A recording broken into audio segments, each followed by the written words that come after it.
예, 안녕하세요. 유석주 법무사입니다. 처음 인사드리겠습니다. 먼저, 요게 법무사 배지입니다. 아시는 분 아시겠고, 모르는 분 모르시겠지만, 열심히 공부하셔가지고, 내년이죠. 내년에 여러분들이 꼭 법무사에 합격하셔가지고, 요 배지를 다는 쾌거를 이루시기를 이렇게 말씀드립니다. 먼저 사과 말씀드리면은, 제 교재가 다음 주에 나옵니다. 그때까지는 이 가교재로, 교재가 어떻게 나왔습니까? 그렇게 나왔죠? 그러니까, 요 책자, 이게 작년 책자인데요. 요거하고 거의 똑같습니다. 근데 한 50페이지 정도 줄어들었을까요? 늘어났을까요? 늘어났습니다. 죄송하지만은. 근데 여러분 공탁법 개강하셨죠? 공탁법 책자도 그렇고 출판사에 일이 좀 밀려가지고 조금 출간이 지연되었습니다. 좀 양해해 주시고요. 오늘 지하철 파업 때문에 좀 고생이 많으셨죠? 생각보다 다 이렇게 시간 맞춰 오셨네요. 매우 감사드리고요. 하여튼 제 강의는 이와 같이 슬라이드 가지고 강의를 하겠습니다. 이쪽보다는 이쪽이 좀 이게 잘 보이니까 가급적이면 이쪽으로 앉으시기를 권유해 드립니다. 판서는 그렇게 많이 하지 않습니다. 여러분 유인물 있죠? 유인물 요거 제가 요 슬라이드를 출력을 해가지고 매번 나눠드리니까 여러분들이 이 유인물을 활용하시고 그 유인물 중에 일부는 요 교재에 요게 지금 제 법전입니다. 부동산 법전하고 여기 뒷부분에 슬라이드가 있습니다. 내용이 중복되는 부분이 많이 있습니다. 근데 저희 강의 기법상 매일같이 제가 나눠드리겠습니다. 그러니까 아침에 오시면은 꼭 요 유인물을 체크하시기 바랍니다. 자, 강의 교재는 12 개정판입니다. 그리고 등기법점의 강의도에 이게 9판인가 9판인가 보래요. 하여튼 서점에 가시면 있습니다. 준비하시고 그 다음에 10년간 기출문제 이거 완전 반영해 가지고 강의를 하겠습니다. 그래서 객관식 시험 문제 물론 제가 이따 쉬는 시간 이후에 올해 2차 시험 문제도 나눠드리겠습니다. 2차 시험을 어떻게 볼 건가 여러분 보셔야 되겠죠. 2차 시험 문제를 보시면은 이게 교재에 기본서의 구석구석에 출제가 됩니다. 그러니까 요약집 가지고 어떤 공부를 하겠다. 손 들어보세요. 없어지겠죠? 1차 시험은 합격하실지 모르겠지만 2차 시험 보는 데는 어려움이 많습니다. 교재에 기본서 내용이 상당히 많습니다. 근데 2차 시험까지 여러분이 꼭 합격하시려면은 기본서를 샅샅이 공부하는 그런 정신 자세가 중요하다 이렇게 말씀드립니다. 그 다음에 저희 네이버 밴드 제가 한 몇 달 동안 방치했습니다만 오늘부터 활성화하겠습니다. 새로 기출문제하고 OX 문제 매일같이 제가 OX 문제를 업로드합니다. 페이지를 맞춰가지고 업로드하니까 여러분들이 풀어보시고 이게 스마트폰에 아마 최적화되어 있을 겁니다. 그러니까 이동 중에 여러분들이 지하철의 OX 문제를 풀어보시는 그 시간 활용을 하시기를 말씀드립니다. 이건 그냥 지나가시고 저희 양력을 말씀드리면은 96년도니까 한 26년째입니다. 시험에 합격해갖고 제 생얼굴 보여드리면은 이렇게 생겼습니다. 이해해 주시고요. 지금 제가 저희 사무실을 직접 운영을 합니다. 강의만 하면은 이게 현장감이 없어가지고 강의 내용이 공허해집니다. 그러니까 저희는 사무실 직접 운영을 하고 부동산 등기를 직접 하니까 아마 현장감이 녹아있는 살아있는 강의가 될 것으로 그렇게 자신합니다. 그 다음에 법무사협회 제가 임원입니다. 그 연수원에 여러분들 법무사 내년에 합격하시고 연수를 바라건대 2024년도 2월 달에 연수를 받습니다. 아시겠죠? 그 연수원에 저를 밟고 지나가셔야 법무사가 되실 수 있습니다. 제가 시험 합격자만 부동산 등기부 교수하고 6시간 강의를 합니다.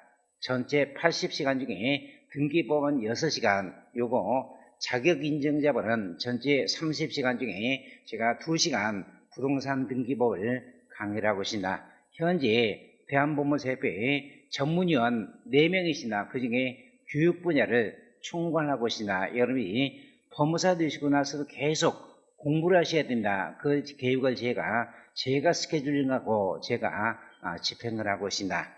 자, 제 연락처는 여기고요. 접종 현황 말씀드리면은 저는 5차까지 접종을 했었습니다. 아시겠죠? 저번주에 맞았습니다. 그러니까 여러분들 가까이서 강의 들으신데 부담이 없을 것으로 생각이 듭니다. 저희 집이 이상해가지고 저희 집안 식구 5명 전부 코로나 한 번도 걸린 적이 없어요. 이상한 집안이죠. 좀 그러니까 너무 자만심이 많은 건지 모르겠지만은 저희도 접종을 많이 했으니까 걱정하지 마시고 강의는 바로 들어가기로 하겠습니다. 저희가 20번의 강의를 합니다. 근데 통상적으로 보면은 한 26번 강의도 하고 그렇습니다. 근데 좀 너무 강의가 늘어지니까 제가 스피디하게 압축 강의를 해가지고 보통 한 1시쯤에 강의 끝내는 것으로 20번 정도, 근데 장담 못합니다. 한 22번 정도는 강의를 해야 할 것으로 2번 정도는 보강을 해야 할 것으로 그렇게 예상하시기 바랍니다.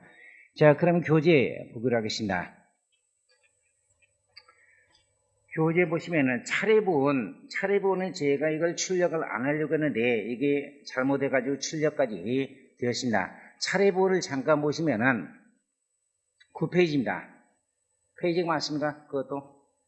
예, 보시면은, 자, 오늘 하실 부분이 총칙본의 1편이 부동산 등기법 총론이죠.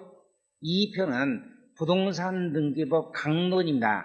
나중에 우리가 공부할 것이고, 총론법원의 10개 장, 강론법원의 10개 장, 20개 장으로 구성되어 있습니다. 근데, 그러면 총 1장은 총칙인데 여기에 부동산 등기 제도라는 것의 의의가 무엇인지 아마 여러분들이 민법의 물권법 부분에 공부한 적이 있을 겁니다. 그 내용이 다시 리피트 됩니다. 그 다음에 부동산 등기라는 게 무엇인지, 그 다음에 부동산 등기라는 건 과연 어떤 개념을 가지고 있는 건지, 그 다음에 우리나라 부동산 등기 제도의 제도적인 특징, 이웃나라 일본이라면은 대장소관청과 등기소관청이 똑같습니다. 일원화되어 있지만 우리나라는 대장은 토지대장이나 건축물대장 행정부에서 관장하는 거죠. 등기는 사법부에서 관장을 한다. 이런 내용을 제가 공부를 할 겁니다. 그 다음에 다음 페이지 보시면은 제2절 보는 등기의 종류. 등기의 종류 아마도 오늘은 저희가 기능에 한 분류, 효력에 한 분류, 내용에 따른 분류, 형식에 따른 분류, 이 정도까지 강의가 진도가 나갈 것으로 예정을 한다. 그리고 내일 제가 등기할 사항이란 건 등기부에 어떤 내용을 기재할 수 있느냐, 표제부에 예를 들어 가지고 건물 이러면 당연히 건물 등기부에 기재할 수 있겠죠. 근데 성수대교 이걸 과연 등기할 수 있느냐, 토지 등기부에 등기하는 것인지 건물 등기부에 등기하는 것인지 아니면 등기를 아예 할 수 없는 것인지 그런 것들을 우리가 공부할 겁니다. 유치권 이번 시험에 나왔습니다. 유치권 등기할 수 있습니까? 없죠. 유치권은 점유로 그 유치권의 내용을 주장하는 것이지 등기 방법은 존재하지 않습니다. 부동산 유치권 등기할 수 없다. 이번 시험에 출제가 됐습니다. 그 다음에 질권, 예를 들어 가지고 권리질권은 등기할 수 있죠. 저당권을 담보 잡았을 때 저당권부 권리질권 등기를 당연히 등기할 수 있는 겁니다. 근데 이번 시험에 나왔던 건 부동산 질권이 등기할 수 있느냐, 뭐라고 얘기돼? 부동산을 목적으로 질권 설정하는 것 안 되는 겁니다. 등기 능력이 존재하지 않습니다. 저당권을 담보 잡았을 때 저당권부 권리질권 등기는 저당권 등기에다가 부기 등기로 할 수 있을 겁니다. 그런 내용은 제가 내일 공부를 하겠습니다. 나머지 4절 등기의 효력이라거나 그 다음에 5절 등기의 유효요건 여기까지가 1장의 총론 부분을 총설 부분을 구성하고 있습니다. 자, 그러면 본론 부분으로 넘어가기로 하겠습니다. 교재 어디 보시냐면은 5페이지입니다. 간지, 그 나무 있는 그림이 있고 그 다음에 차례 부분 지나가시고 5페이지 보시면은 1장에 총칙 보고 있습니다. 자, 부동산 등기 제도의 의의, 이건 굳이 그냥 바이패스 하는 것도 그렇지만은 굳이 여기서 얘기할 필요 없겠죠. 부동산이란 건 등기를 해야 자기의 권리관계를 공시하는 겁니다. 그런 내용이고, 제도적인 의의는 민법에서 여러분 공부하신 내용이니까 그냥 지나가시고 바로 6페이지 부동산 등기란 게 무엇인지 이거부터 단도직입적으로 강의를 하겠습니다. 부동산 등기란 건 거기 보니까 부동산의 물권 변동을, 그다음에 두 번째 국가기관이 등기소란 등기과이란 등기 공무원이라고 얘기하지 않습니다. 등기관이라고 얘기를 합니다. 그 다음에 등기란 공적 장부에 이런 내용을 기재하는 법정 절차를 기록하는 걸, 이걸 바로 등기라고 얘기를 한다.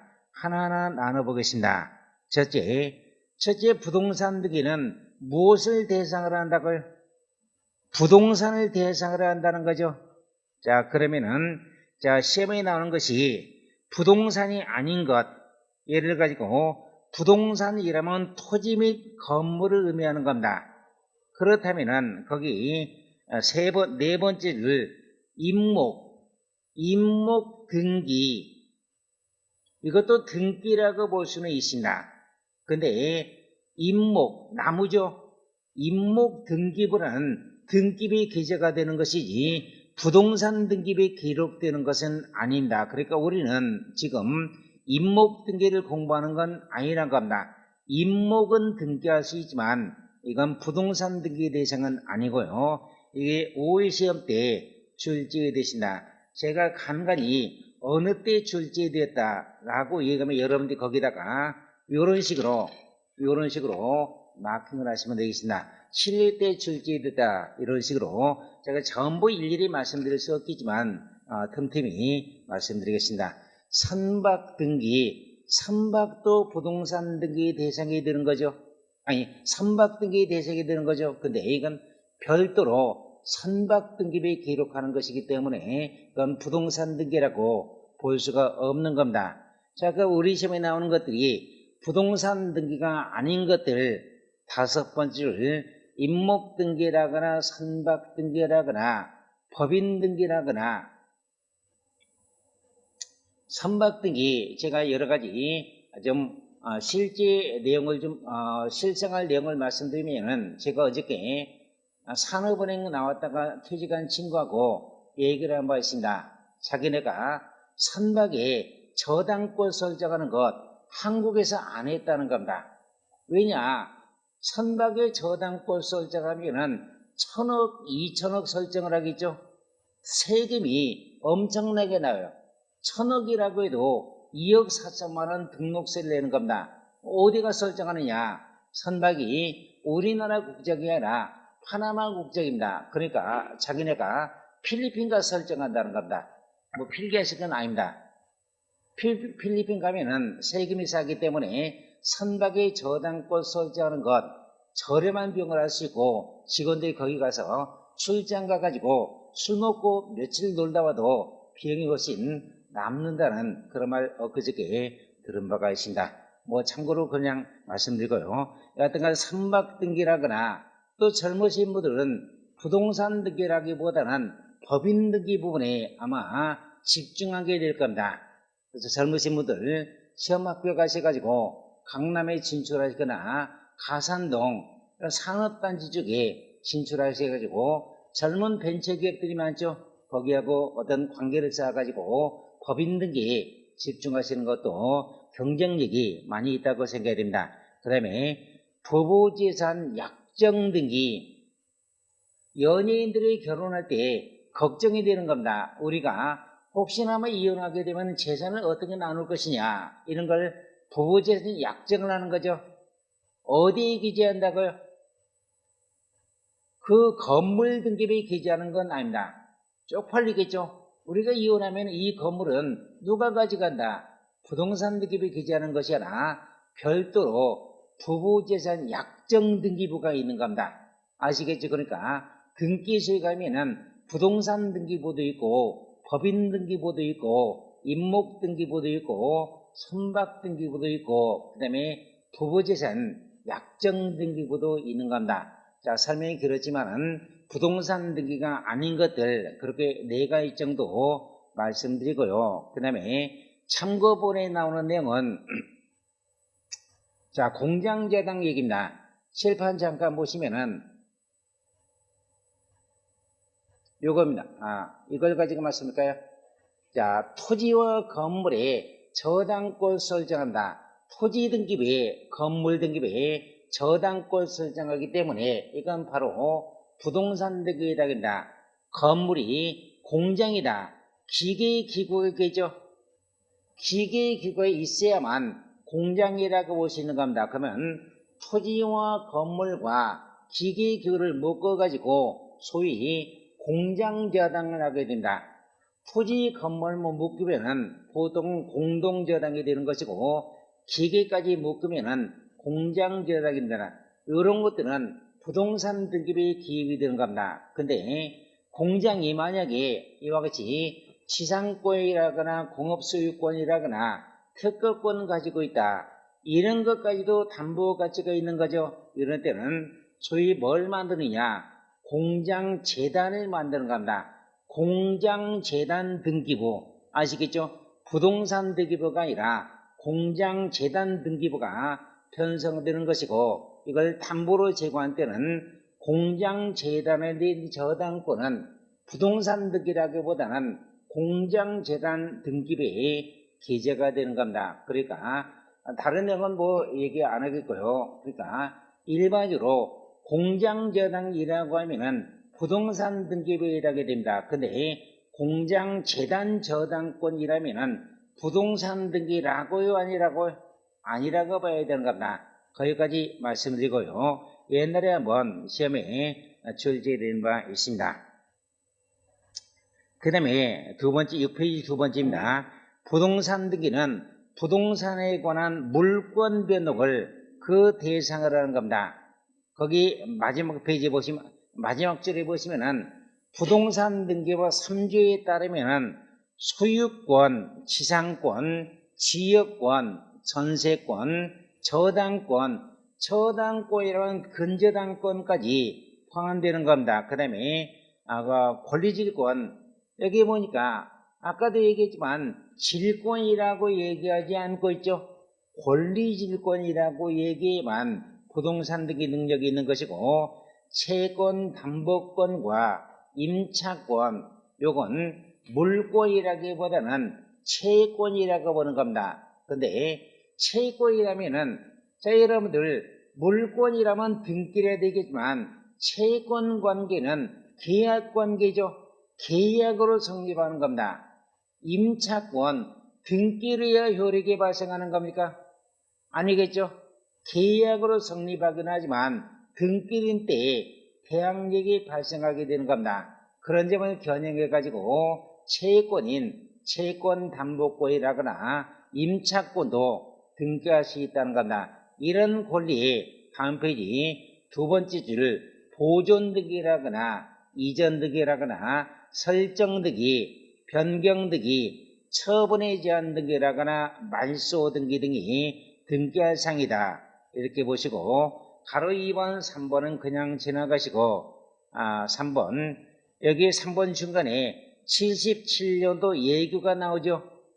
이건 지금은 뭐 옛날 얘기입니다. 지금은 모든 등기를 컴퓨터로 처리하는 거죠. 그러니까 이게 컴퓨터 처리할 때 규합인 좀 말씀드리겠습니다. 여기 보시면은 여기 나오네요. 규합인이란 게 옛날 등기부 경우에 등기 끝나고 여기에다가 규합도장을 찍는 겁니다. 옛날에 회사 다니면 결제인 도장 보면은 조그만 부분이 있죠. 그걸로 도장 찍는 거 이걸 규합인이라고 얘기를 합니다. 암기할 건 아닙니다. 이해만 하시면 됩니다. 근데 등기에 바빠가지고 여기까지는 기입하고 여기에 누락되었다. 그럴 수도 있겠죠. 사람이 하는 일이니라 누락될 수 있는 겁니다. 등기가 무효가 된다는 겁니까? 아니다라는 겁니다. 등기라는 건 부동산에 관한 권리관계를 등기부에 기입함으로써 효력이 발생되는 것이고 규합인이 설령 누락되었다고 해가지고 무효는 아니다 라는 것이 77년도 예규가 되겠습니다. 옛날은 출제가 빈번했지만 5번 이상 출제가 되신다. 5번 이상이다. 플러스 5 이런 식으로 적어 놓으시면 이해가 되겠습니다. 언제 출제해드릴 굳이 제가 시간 낭비해가지고 말씀드린 이유는 없겠죠. 10번 출제됐다. 플러스 10 이런 식으로 제가 앞으로 말씀드리겠습니다. 근데 요 등기 예규가 지금은 왜 의미가 없는 것이냐. 현재는 전산 처리가 되는 거죠. 컴퓨터 처리가 되기 때문에 규합이 누락되는 경우는 있을 수가 없을 겁니다. 그 다음에 세 번째 보겠습니다. 7페이지 3번에 부동산 등기는 누가 하는 것이라고요? 등기관이 등기를 해야 등기라고 볼 수가 있는 겁니다. 등기소에 근무하는 모든 공무원이 등기관이 되는 건 아닙니다. 노량진에 등기 공무원 시험 공부를 해가지고 공무원이 됐다. 그런 분은 아직은 등기 공무원에 불과합니다. 일정한 승진시험도 거치고 7급 정도는 되어야만 등기관으로 저희가 인정받을 수 있는 겁니다. 자, 그 정도 보시고 자세한 내용은 또 나중에 말씀드리겠습니다. 그 다음에 8페이지 보시면은 부동산에 관한 물권 변동을 등기부에 기록하는 걸 등기라고 볼 수 있는 것이고, 자, 나머지는 그냥 잔소리니까 안 읽어보셔도 되겠습니다. 지금 현재는 거기 참 용어만 한번 보다면은 거기 괄호 1번에 끄트머리 부분에 전산정보 처리 조직이라고 얘기하고 있죠. 용어에 친숙해 주시고 컴퓨터 시스템이라고 보시면 되겠습니다. 현재는 등기를 종이 등기부에 수기로 기입하는 것이 아니라 전산정보 처리 조직을 이용해 가지고 등기를 진행을 하고 있습니다. 그 다음에 5번 보시면은 부동산 등기의 목적은 공시의 기본적인 그게 아주 기본적인 기능이다. 그런 내용이 되겠습니다. 자, 그러면 좀 구체적으로 보겠습니다. 큰 목차 3번에 부동산 등기의 기능 보시면 물권을 공시하는 기능을 가지고 있다. 얘기할 필요 없겠죠. 그 다음에 두 번째, 이건 사실은 민법 186조 문제입니다. 민법 186조에 부동산에 관한 법률 행위로는 물권의 특실 변경은 등기를 해야 된다겠죠. 소유권을 처벌한 경우에 계약문으로 효력이 발생하는 건 아닙니다. 계약금 받아도 잔금까지 받아도 이게 물권 변이 있는 것이 아니라 등기를 해야만 물권에 어떤 물권 변동이 생기게 된 겁니다. 그러니까 제목 보시면은 등기란 건 법률 행위에 따른 부동산 물권 변동의 효력 발생 요건 내지는 성립 요건 그렇게 써놓으시고 효력 발생 요건 이꼬르 성립 요건 그런 식으로 간간히 출제되었습니다. 그 다음에 세 번째, 등기란 거 지금 어떤 기능을 가지고 있느냐. 법률의 규정에 따른 부동산 물권 변동에 물권이 이미 법률의 규정에 따라 물권 변동이 있었다는 거죠. 그런데 이걸 처분하기 위해서는 먼저 등기를 해야 한다는 겁니다. 민법 몇 조로 얘기하는 겁니까? 민법 187조가 기억나실 겁니다. 그러니까 판결, 상속 보겠습니다. 거기 가로 2번에 보시면 구절로 설명되신다. 저희가 상속받은 물건이 있다. 상속되기 안 해도 상관이 없어요. 근데 이걸 타인에게 매매를 하고자 하는 건 처분행위라고 볼 수 있는 거죠. 먼저 무슨 등기를 했는데 매매를 고의로 소유권 이전 등기를 상속등기를 먼저 해야만 매매를 고의로 타인에게 소유권 이전 등기를 할 수 있는 겁니다. 저도 지금 최근에 저희 친구의 이임 받아가지고 처리하는 절차가 있습니다. 파주에 자기네 선친수에 땅이 있었던 겁니다. 근데 이게 수용되어 가지고 보상금이 나온다고 합니다. 근데 상속되기를 그동안 안 했어요. 여러 분란이 많아가지고 상속이 한 20명가량 됐는데 상속되지 안 하고 있다가 갑자기 억대 보상금이 나온다니까 아뜨거라 해가지고 먼저 무슨 등기를 해야 될까요? 상속되기를 법정 지분으로 먼저 상속되어야만 자기네 지분에 따라 보상금을 받아갈 수 있는 겁니다. 자, 그런 걸 이해하시면 되겠습니다. 그러니까 등기란 건 법률 규정에 따른 이미 발생한 부동산 물권 변동의 어떤 처분 요건이다. 경매도 보겠습니다. 경매. 이것도 8회 때 출제해야 되는데 저희가 엊그저께 경매에 참여해가지고 최고가가 매수되어 있습니다. 매각대금을 오늘 납부했다. 소유권 취득하는 거죠.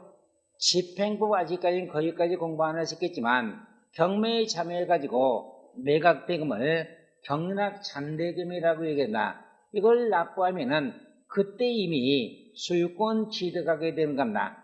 등기를 안 해도 무방하겠지만 타인에게 1억 원 더 붙여가지고 팔아버리기 전에는 먼저 자기 앞으로 먼저 등기를 해야만 타인에게 처분행위를 할 수가 있는 겁니다. 이런 점을 민법 몇 조에 얘기하고 있는 겁니까? 민법 187조에서 그런 얘기를 하고 있는 겁니다. 가로 2번 저 시험말로 이렇게 얘기하십니다. 상속받은 자는 상속을 안 해도 소유권을 피상속인 사망 시 이미 소유권 취득하긴 하지만 제3자에게 처분하고자 할 때는 먼저 상속되기를 해야만 타인에게 순차적으로 이전되기를 할 수 있다는 겁니다. 요거 25회 때 출제되었고요. 동그라미 25 이런 식으로 마킹하시면 나중에 혼자 정리할 때 도움이 되겠습니다. 합병도 마찬가지입니다. 합병 부분이 거기 나오는데요. 가로 3번에 좀 길게 나오는데 이건 슬라이드 7번 가지고 말씀드리겠습니다. 칠판 보시면은 아까 조금 전에 얘기했던 거 요 이감남이 죽었다. 상속이 있는 겁니다. 그러면 요걸 안 해도 이 양반 돌아가신 날짜가 어느 날짜인가? 2017년 4월 4일 죽었다. 상속이 안 해도 소유권 이미 취득하긴 하지만 얘가 이걸 남에게 팔아버렸다는 겁니다. 이걸 자기 아버지가 4월 4일 돌아가시고 5일 만에 남하고 매매 계약을 체결했습니다. 요 놈에게 소유권 이전 등기하기 전에는 먼저 자기에게로 상속들을 먼저 해야만 순차적으로 매매를 오히려 이전 등기를 할 수 있는 겁니다. 아시겠죠? 이게 민법 187조가 실생활에 반영되는 측면이다. 이렇게 하시면 되겠습니다. 그 다음에 합병부 보겠습니다. 시험의 출제가 조금 빈번했습니다. 합병도 상속과 동일하게 봐야 되겠죠. 예를 들어 가지고 옛날에 젊으신 분들은 뭐 주택은행 기억도 못 하시겠지만 옛날에 주택은행이 있었고 주택은행이 국민은행으로 합병되신다. 언제일까요? 그게 2001년도 11월 1일이었습니다. 20년 전이었어요. 그러면은 주택은행 명의 저당권은 국민은행에게 여기와 같이 국민은행에게 합병으로 포괄승계가 된 겁니다. 상속과 합병 같은 포괄승계이기 때문에 이런 등기는 굳이 요구되지 않습니다. 요 등기를 안 해도 이건 이미 국민은행의 저당권입니다. 근데 만약에 국민은행이 이 주택은행의 저당권을 가지고 있다가 이번에 누가 채무를 변제하고 기본계약을 해지한다. 말소 등기를 해줘야 되겠죠? 말소 등기를 해주고자 할 때는 먼저 무슨 등기한다? 민법 187조 규정에 따라 합병을 오히려 국민은행에게로 이전 등기를 먼저 해야만 말소할 수가 있는 겁니다. 근데 다만 채무를 변제하고 기본계약을 해지한 날짜가 요 날짜 이전이다. 합병 이전에 옛날에 이미 채무를 변제하고 기본계약을 해지했습니다. 여기는 한 달 전이었죠. 이런 때는 굳이 근저당권 이전기를 할 필요가 있다고요, 없다고 하지 않고 막바로 말소 등기할 수 있는 겁니다. 그러니까 채무를 변제하고 기본계약을 해지한 날짜가 요 날짜 이후라면은 합병을 원의로 이전기를 먼저 해야만 당해 저당권을 말소할 수가 있다. 실제로 그러한다. 민법 187조가 실생활에 직접 구현되는 그런 측면이다. 이렇게 얘기할 수가 있겠습니다. 자, 그 내용이 가로 3번에 나와 있습니다. 그러니까 논점은 이때는 그러니까 채무를 변제하고 기본계약을 해지한 날짜가 합병 날짜 이전인지 이후인지에 따라 등기 방법이 달라지게 된 겁니다. 그 다음에 4번 부분 우리가 지금 부동산 등기 기능을 보고 있습니다. 부동산에 관한 권리의 대항 요건이다. 이건 아까도 얘기했지만 임차권이다. 임대차 계약을 체결합니다. 계약으로 성립하는 거죠. 동네에 임대인과 임차인이 임대차 계약을 체결하면은 임차권의 요력이 발생합니다. 등기를 하는 건 아니겠죠. 그런데 등기한 경우에 그 임차권 등기 내용을 존속기간이라거나 이런 것들을 제3자에게 대항하시는 기능을 대항력이라고 얘기를 합니다. 그리고 10페이지 세 번째 줄에 제3자라고 얘기하고 있죠. 그러니까 등기를 하건 안 하건 간에 직인애들끼리는 효력이지만 그 내용을 제3자에게 주장하기 위해서는 대항하기 위해서는 등기를 하시는 것이고 이런 점에 착안해 가지고 이걸 등기 대항력이라고 얘기를 합니다. 자, 그 다음 주제가 부동산 등기 제도의 특징을 봅니다. 법원의 등기 사무를 관장한다는 것 그렇게 보시고 그 다음에 물적 편성주의 물적 편성주의라면은 거기 법조문이 나오는데 15조가 가로 2번본에 가로 1번본에 두 번째 줄한다. 15조 1항 본문을 보면은 부동산이란 건 부동산을 중심으로 등기 기록이 개설된다는 겁니다. 예를 들어 가지고 어느 아파트에 남편과 아내가 공유하고 있습니다. 부동산 등기부가 남편 건 아내 거 따로 나오는 겁니까? 사람별로 나오는 건 아니다라는 거죠. 부동산은 한 개니까 부동산 중심으로 등기부가 한 개 편성되는 겁니다. 부동산을 중심으로 등기부가 편성된다. 이걸 바로 물적 편성주의라고 얘기를 합니다. 이와 비교해 가지고 인적 편성주의 옛날 시험에 우리나라 부동산 등기 제도의 특징이 아닌 것 출제된 바 있습니다. 인적 편성주의 우리나라 등기 제도와는 상관이 없겠죠. 그렇게 보시고 두 번째 예외 부분을 보시면은 과연 그러면은 어느 건물에 어느 토지에 등기부가 두 개, 세 개 난립한다면은 혼란이 발생할 수 있는 거죠. 하나의 부동산에는 등기 기록이 몇 개 허용된다고요? 한 개만 편성된다는 겁니다. 이걸 뭐라고 얘기한다고요? 1부동산 1등기 기록주의라고 얘기를 한다. 그러니까 15조 1항은 물적 편성주의도 얘기하고 1부동산 1등기 기록주의도 같이 규정을 하고 있습니다. 차이가 있습니다. 근데 물적 편성주의 그 옆에다가 물적 예외는 인정되지 않습니다. 자, 여기다 좀 적는다면은 이렇게 얘기할 수가 있습니다. 15조 1항인데요. 이걸 물적 편성주의라고 얘기할 때는 예외는 인정되지 않습니다. 근데 1부동산 1등기 기록주의라고 얘기할 때는 예외가 인정됩니다. 어떤 예외를 인정하느냐? 이건 15조 1항 판서입니다. 집합건물 등기기록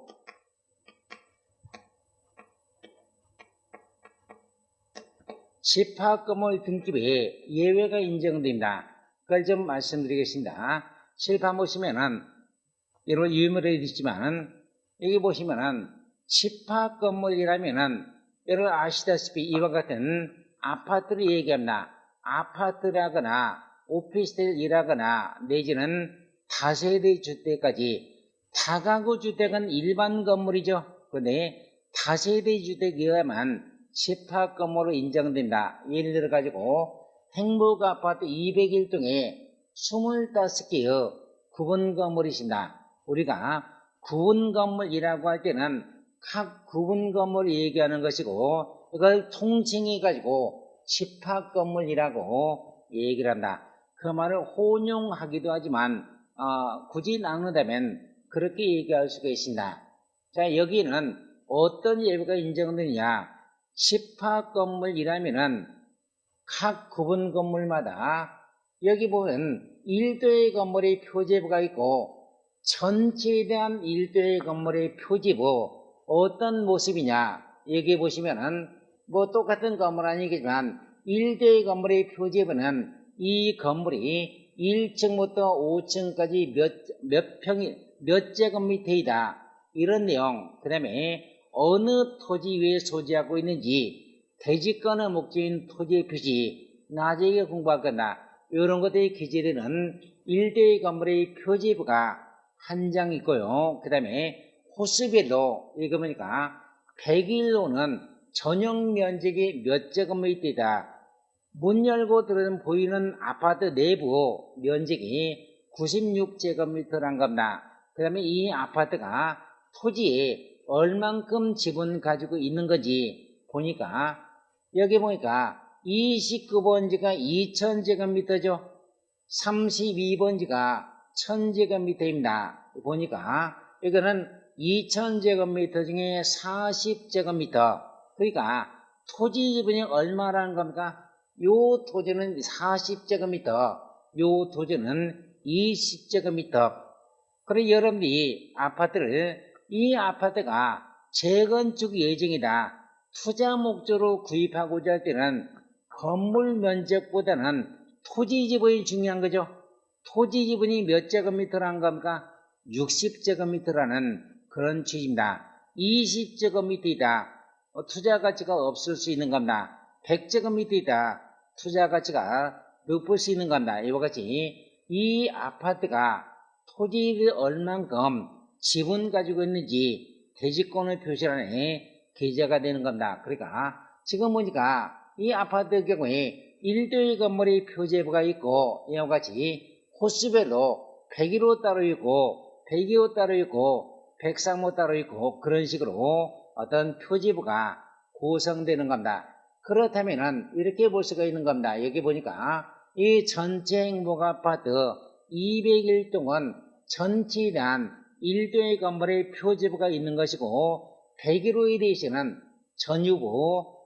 전유부분 구분 건물이다. 이 101호에 표제부가 있고 아까 보셨죠?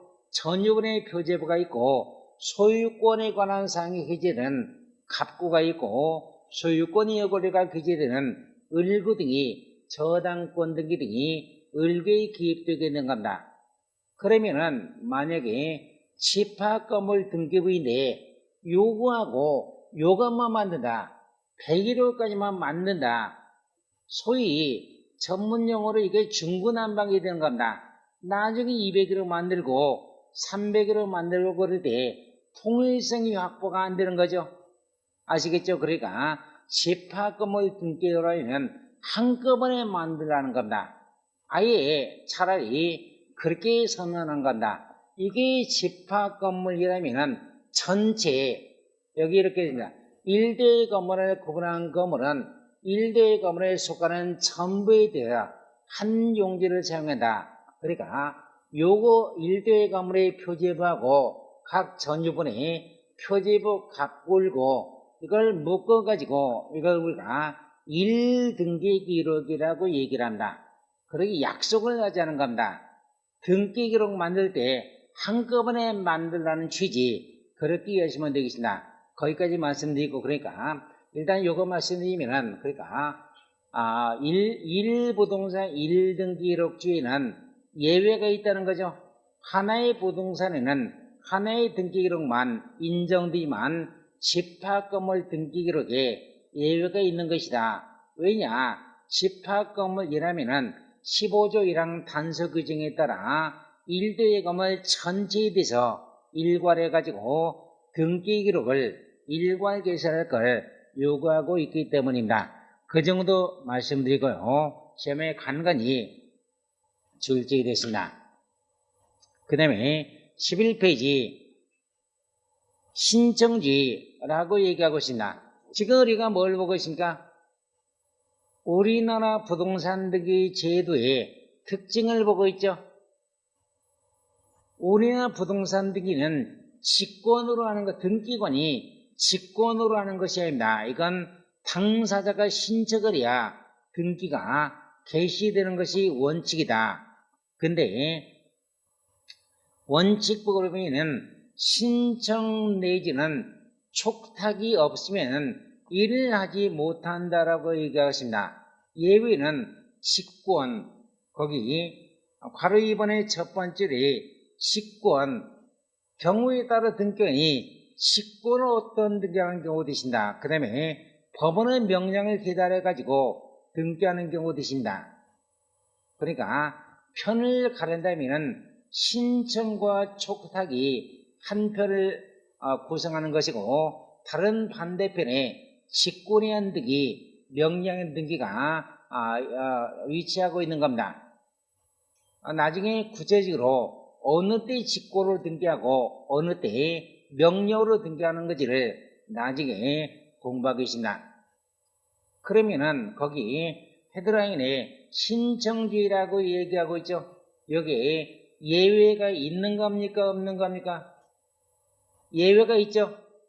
신청주의도 예외가 있는 것이고 그 예외는 바로 직권에 의한 등기, 명령에 의한 등기를 거론할 수가 있겠습니다.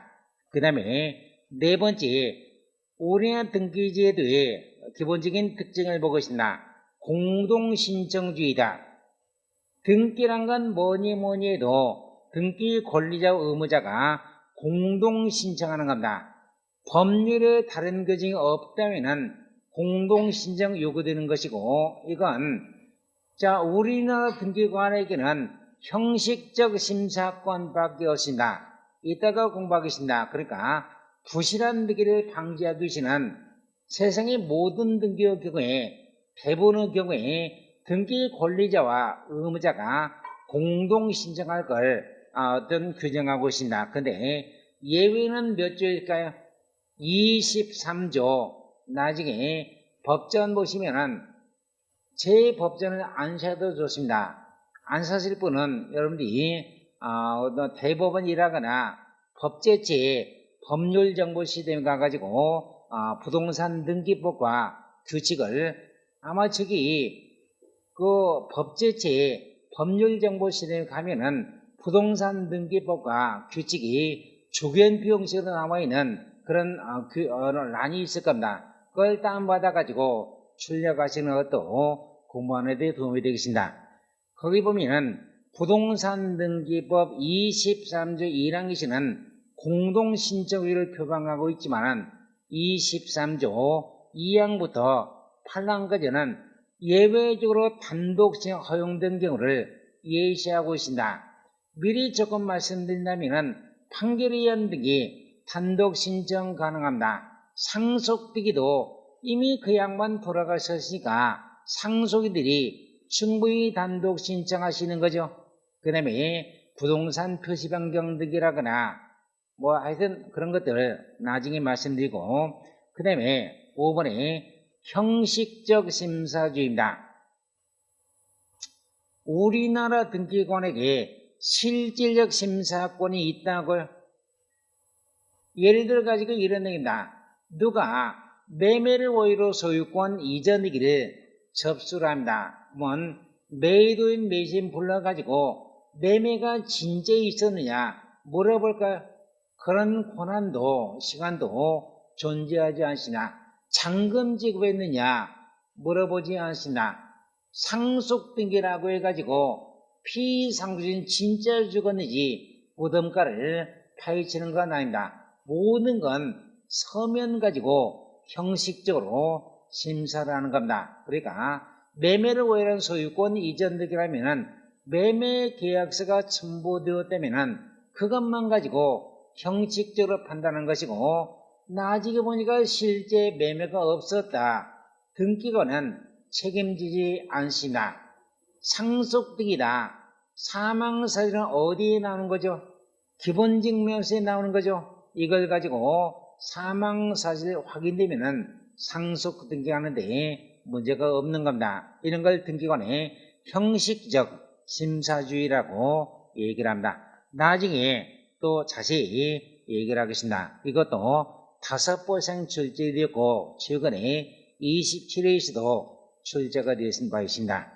그 다음에 12페이지 성립요건주의입니다. 이건 민법 186조를 얘기하고 있죠. 굳이 중원부원 얘기하지 않겠습니다. 여기에 대응하는 개념이 반대 개념이 대항요건주의 양방향 화살표를 하시고 대항요건주의 1회 때 2회 때 출제된 바 있습니다.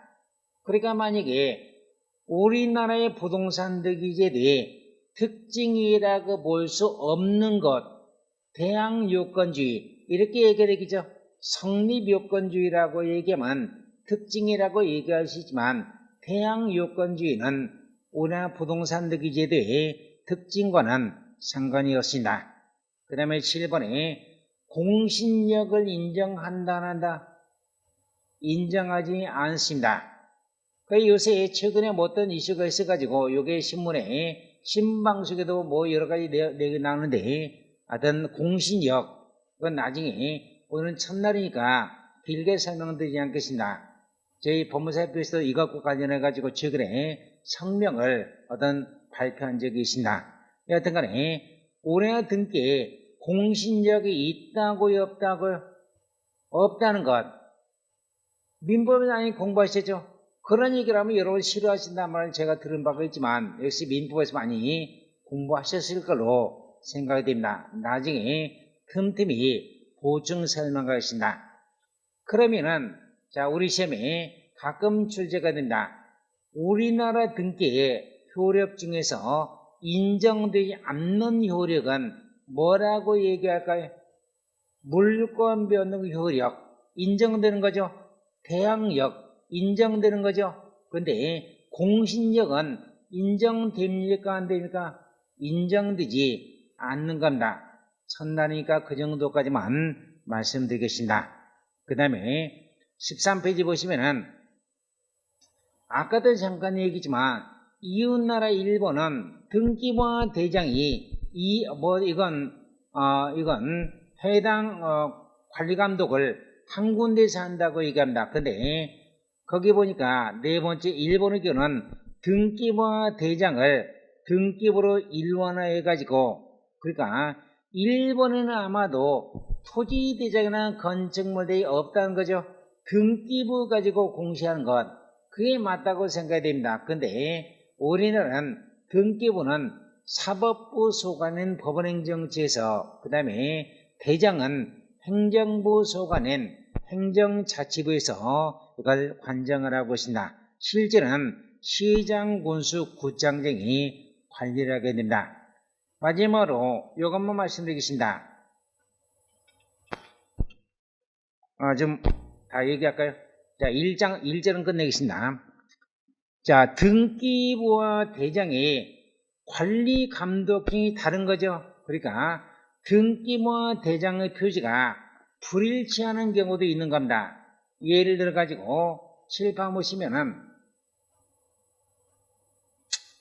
여기 있습니다. 지금 토지 대장에는 여기 지목이 전어로 되어 있습니다. 그 다음에 여기 슬라이드 번호가 14번입니다.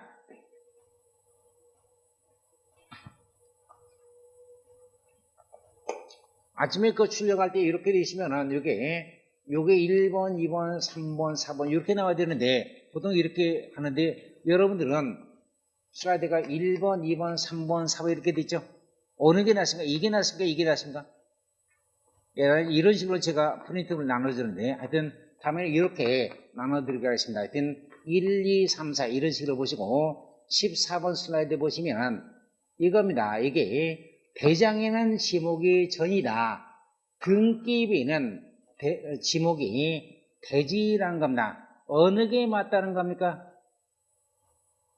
등기부가 맞아요? 대장이 맞아요?